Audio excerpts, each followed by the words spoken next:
काओ काओ परीक्षा का रिजल्ट आते ही मैंने अपनी ऑनलाइन दोस्त को एक मैसेज भेजा, मेरा पेकिंग यूनिवर्सिटी में एडमिशन नहीं हो पाया, अलविदा। इसके तुरंत बाद मैंने त्सिंगहुआ यूनिवर्सिटी चुन ली और उसे ब्लॉक भी कर दिया। लेकिन किस्मत को कुछ और ही मंजूर था। कुछ ही दिनों बाद क्लास में पढ़ाने आई एक रिसर्च स्कॉलर सीनियर ने सबके सामने मेरा नाम पुकार लिया, यहाँ आओ और ये सवाल हल करके दिखाओ। ये तरीका मैं तुम्हें पहले भी सिखा चुकी हूँ। मैं अंदर ही अंदर सन्न रह गया। ये कैसे हो सकता है? जो ऑनलाइन सीनियर हमेशा चाहती थी कि मैं पेकिंग यूनिवर्सिटी जाऊं, वो त्सिंगहुआ में कैसे हो सकती है? दुआन यी, इधर आओ, अपना वीचार्ट जोड़ लो, आगे संपर्क करना आसान रहेगा। तुम्हारा नाम क्या है? कहाँ के रहने वाले हो? मेरा नाम दुआन यी है। ठीक है, कल क्लास के बाद सीधे लैब में आ जाना। दोस्त ने मुस्कुराकर कहा, वाह, तुझे तो खुद सीनियर ने चुन लिया। मैंने धीरे से कहा, पता नहीं क्यों, मुझे लगता है कि शायद वो मुझे पसंद नहीं करती। दोस्त ने हंसते हुए मेरा हौसला बढ़ाया, हिम्मत रखो,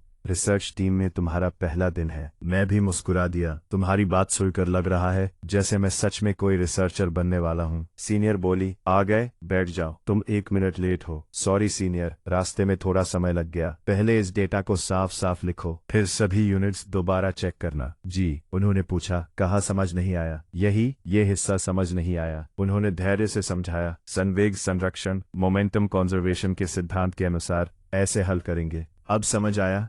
अब समझ गया। ठीक है, आज के लिए इतना काफी है। अब वापस चले जाओ। मैं बस एक बार और हल करके निकलता हूँ।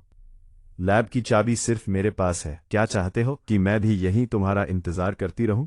ना नहीं, मैं अभी निकलता हूँ। सीनियर, अगर आप बुरा ना माने तो मैं आपको हॉस्टल तक छोड़ दूं? ठीक है, आज मेरी मदद करने के लिए आपका बहुत बहुत धन्यवाद। कोई बात नहीं, ये तो छोटी सी मदद थी। सीनियर, क्या आप हमेशा इतनी व्यस्त रहती हैं? क्या आपकी लैब में रोज इतनी देर तक काम करना पड़ता है? हाँ, अब तो आदत हो गई है। अच्छा, अब वापस जाओ, रास्ते में ध्यान रखना। जी, दोस्त ने छेड़ते हुए पूछा, तो बताओ, खूबसूरत सीनियर को हॉस्टल छोड़कर आने का अनुभव कैसा रहा? मैंने लंबी सांस लेते हुए कहा, मुझे तो ऐसा लगा जैसे मैं उन्हें छोड़ने नहीं बल्कि अपनी थीसिस का बचाव करने गया था। दोस्त जोर से हंसा, इसे कहते हैं किस्मत साथ होना, और तुम्हें उसकी कद्र ही नहीं। तुम्हारे साथ ऐसा ही होना चाहिए। सीनियर, बहुत दिनों बाद मुलाकात हुई। उन्होंने मेरी आंखों में देखते हुए पूछा, तुमने मुझे ब्लॉक क्यों कर दिया था? मैंने नजरें झुकाकर कहा, क्योंकि मुझे आपका सामना करने की हिम्मत नहीं थी। त्सिंगहुआ में एडमिशन लेने के बाद भी मैं हैरान रह गया। तो आपको ये भी पता चल गया तुम सीधे पीएचडी ट्रैक में जा रहे हो? हाँ, और मैं भी इसी विभाग से हूँ। उन्होंने हल्की मुस्कान के साथ कहा, आज तुमसे मिलकर अच्छा लगा। दोस्त सी, उन्होंने मेरी कॉपी की ओर देखते हुए पूछा, यहाँ क्यों रुक गए? माफ कीजिए, मेरा ध्यान कहीं और चला गया था। इस सवाल को ऐसे हल करते हैं। 24 सितंबर, पहले इस फॉर्मूले को ध्यान से देखो। 5-5-5। अब तो पूरी तरह समझ आ गया होगा। दोस्त ने मुस्कुराकर कहा, यार, शा चिंग सीनियर तो